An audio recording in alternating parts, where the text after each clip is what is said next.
I now would like to welcome to the lectern His Excellency Mr. Joseph Kabila, President of the Democratic Republic of Congo.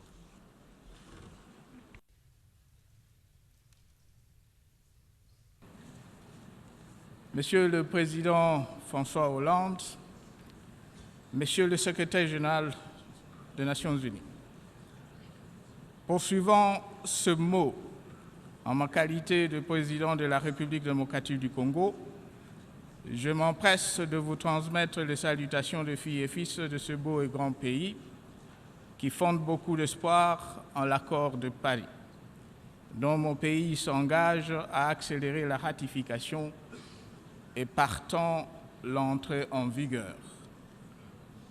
La République démocratique du Congo est consciente de la nécessité d'un effort mondial pour inverser les tendances du réchauffement de la planète.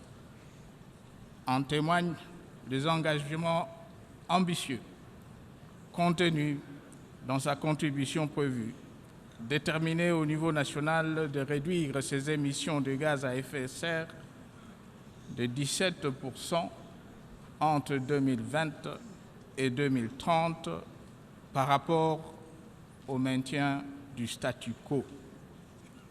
Cela représente un effort considérable pour un pays qui œuvre résolument pour sa reconstruction et son émergence.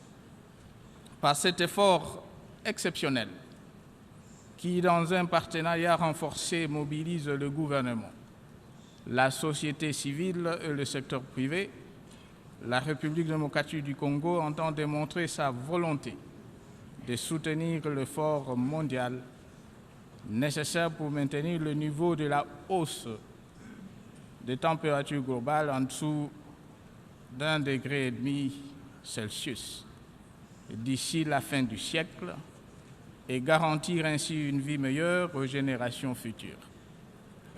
Dans cette perspective, le transfert de technologies, le renforcement des capacités, le financement, la résilience face au changement climatique, ainsi que le développement de sources d'énergie renouvelables sont ses principales priorités, tandis que ces ressources naturelles importantes et variées en font un membre déterminant d'un partenariat mondial contre le réchauffement climatique.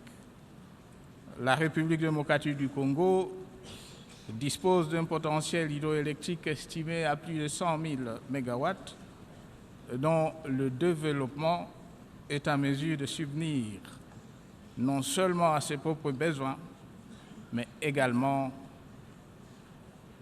à ceux de ses voisins et au-delà, induisant la décarbonisation du mix énergétique de la région.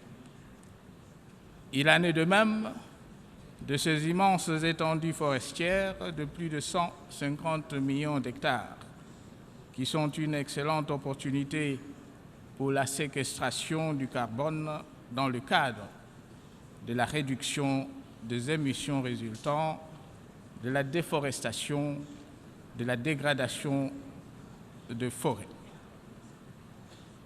Aussi s'est-elle engagée dans la voie de la gestion durable de ces forêts, sous-tendue par un cadre d'aménagement visant en priorité les forêts de production et avec pour objectif de garantir l'équité sociale et économique ainsi que la satisfaction des besoins légitimes de communautés de base qui demeurent les gardiens naturels de dites forêts.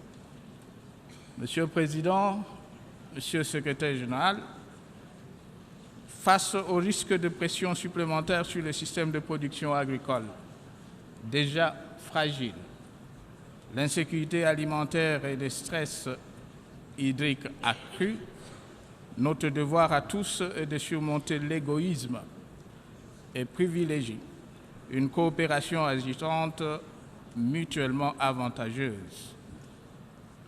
Ensemble et sans plus attendre, faisons preuve de responsabilité, respectons et mettons en œuvre l'accord de Paris sur les changements climatiques. Il en va de l'avenir de la progéniture de chacun de nous. Il en va de l'avenir même de l'humanité. Monsieur le Président, Monsieur le Secrétaire général, Mesdames et Messieurs, je vous remercie.